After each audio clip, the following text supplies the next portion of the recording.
بسم اللہ الرحمن الرحیم۔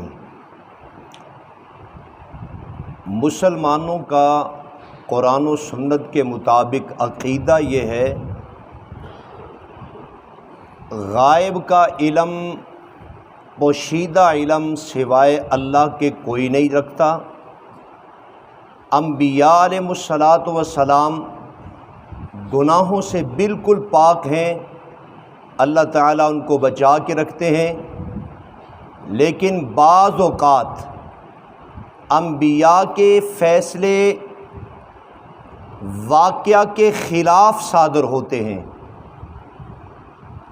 واقعہ کے خلاف صادر ہوتے ہیں، بعد میں اللہ تعالیٰ متنبع کر دیتا ہے نبی کو۔ اس میں دو حکمتیں ہیں۔ نمبر ایک، اللہ یہ بتانے کے لیے کہ انبیاء بھی بشر ہیں، انسان ہیں، اور دوسرا یہ بتانے کے لیے کہ انبیاء عالم الغیب نہیں، عالم الغیب صرف کون ہے؟ میں دو واقعہ بخاری سے آپ کے سامنے ذکر کر رہا ہوں۔ حضرت امام بخاری رحمۃ اللہ تعالی علیہ روایت لائے ہیں حضرت ابو ہریرہ رضی اللہ تعالی عنہ کے طریق سے 427 نمبر حدیث ہے۔ فرمایا کہ نبی مکرم صلی اللہ علیہ وسلم نے دو عورتیں کھیتوں میں کام کر رہی تھیں، ایک بیڑیا آیا، ایک کے بیٹے کو اٹھا کر لے گیا، اور دوسری کہنے لگی تیرا بیٹا اٹھا کر لے گیا ہے، میرا نہیں۔ یعنی جس کا لے گیا تھا وہ دوسری کو کہنے لگی کہ میرا نہیں لے کے گیا، تیرا لے کے گیا ہے۔ یہ فیصلہ حضرت داؤد علیہ السلام کے پاس پہنچا۔ چونکہ ان میں جو بڑی تھی وہ چاشنی زبان والی، تیز طبیعت والی اور بڑی چلاک تھی، اپنی چلاکی کی بنیاد پر بڑی تیزی سے باتیں کرنے لگیں۔ فَقَضَىٰ بِهِ لِلْكُبْرَىٰ، حضرت داؤد علیہ السلام نے اس کے حق میں فیصلہ کر دیا، یہ بیٹا تیرا ہے، اس کا نہیں، حالانکہ بیٹا اس کا نہیں تھا، دوسری کا تھا۔ یہ فیصلہ کر دیا اور وہ بیٹا لے کر چلی گئی۔ بعد میں حضرت سلیمان علیہ السلام نے اللہ کی مہربانی سے فیصلہ کیا کہ یہ بیٹا اس کا ہے، فلانی کا نہیں۔ یعنی اس واقعہ میں داؤد علیہ السلام نے جو فیصلہ کیا وہ دوسری کے حق میں کیا، حالانکہ وہ بیٹا اس کا نہیں تھا۔ ایک واقعہ۔ اور دوسرا واقعہ بخاری شریف کی یہ دوسری جلد ہے، اس میں حضرت امام بخاری رحمۃ اللہ تعالی علیہ ایک واقعہ نبی مکرم کا لاتے ہیں صلی اللہ علیہ وسلم۔ حضرت زید ابن ارقم فرماتے ہیں کنت فی غزات، ہم ایک غزوے میں تھے، میں نے اپنے کانوں سے سنا عبداللہ بن ابی منافق کہہ رہا تھا، اس نے دو باتیں کہیں۔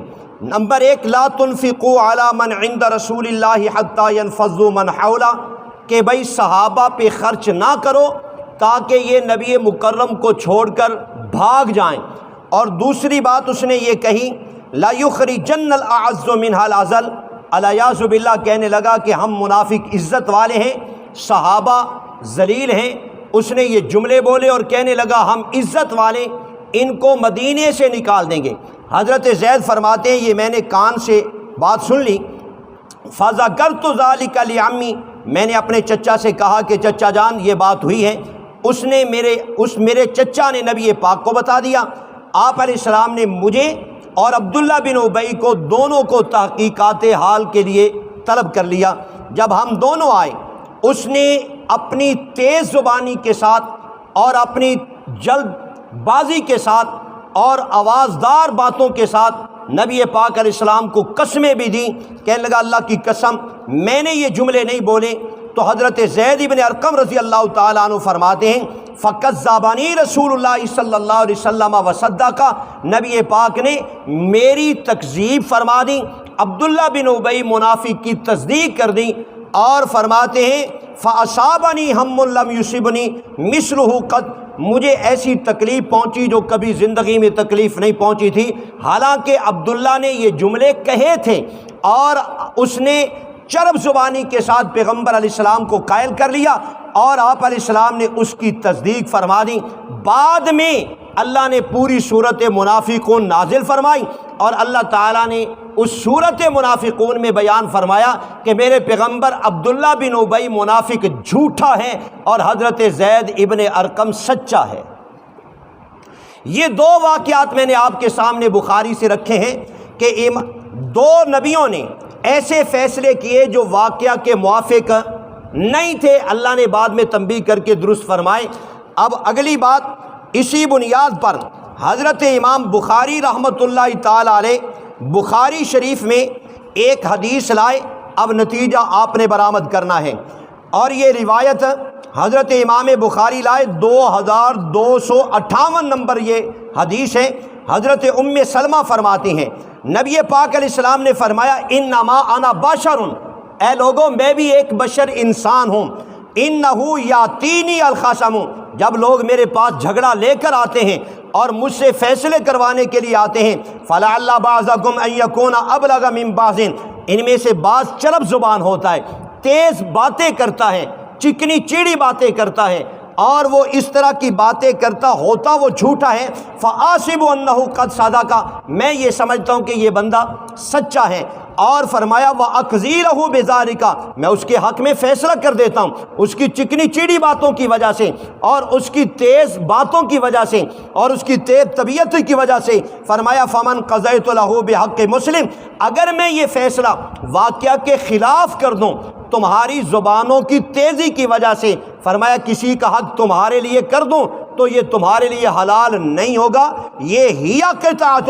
یہ جہنم کا ٹکڑا ہے تمہارے پاس، قیامت کے دن مجھ سے نہیں پوچھا جائے گا، فرد جرم تمہارے اوپر عائد ہوگی۔ نبی پاک علیہ السلام نے یہ بات کہہ دی۔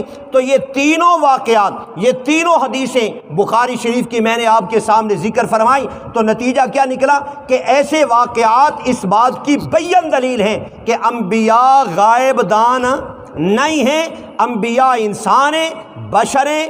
اگر کوئی واقعہ کے خلاف وہ فتویٰ دیں یا کوئی واقعہ کے خلاف فیصلہ فرمائیں، اللہ اسی وقت ان کو بتا دیتا ہے، خبر کر دیتا ہے۔ اور پیارے پیغمبر علیہ السلام نے اس حدیث میں تو واضح کر دیا، اگر میں یہ فیصلہ کروں قیامت کے دن تم مجرم ہو، میں مجرم نہیں ہوں۔ میرا عزیز، ہمارا یہ عقیدہ ہے، دیوبند علماء دیوبند کا یہ عقیدہ ہے، اہل سنت والجماعت کا یہ عقیدہ ہے، جمعیت اشاعت توحید و سنت کا یہ عقیدہ ہے کہ انبیاء پردے کی پیچھے کی چیزوں کو نہیں جانتے، ہاں اس وقت جانتے ہیں جب اللہ بتا دے، اگر رب نہ بتائے تو پیغمبر کو پتہ نہیں چلتا۔